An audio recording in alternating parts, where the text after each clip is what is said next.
Hi, welcome back to day 14 of the Light the World, Build the Kingdom challenge, where each day we're getting down on our knees and asking God for one thing that we can do to light the world, to build the kingdom of God every day, and then acting courageously on whatever that answer might be.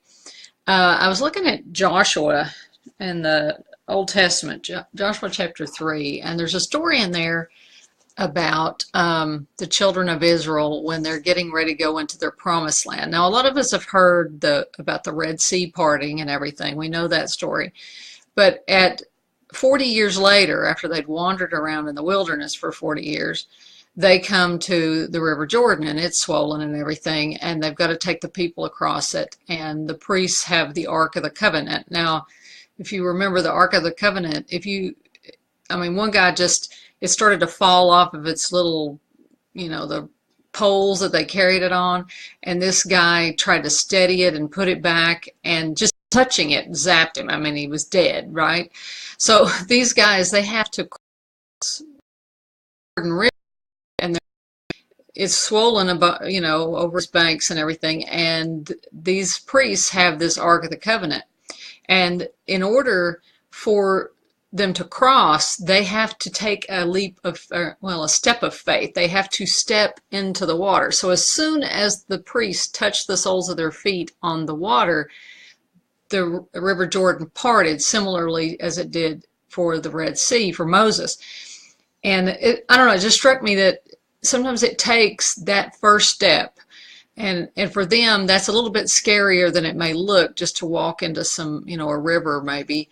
But they were carrying that Ark of the Covenant, and you didn't want to drop that, and you didn't want to accidentally let that thing go swimming down the river or something. I mean, you'd probably be, zapped or something like what happened before to the other guy.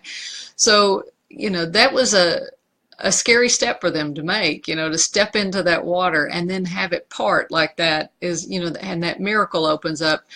And I think sometimes we're asked to do things that are scary and that are outside our comfort zones, or maybe that look like, oh, this is going to not lead me in a good direction, but we feel prompted to do that.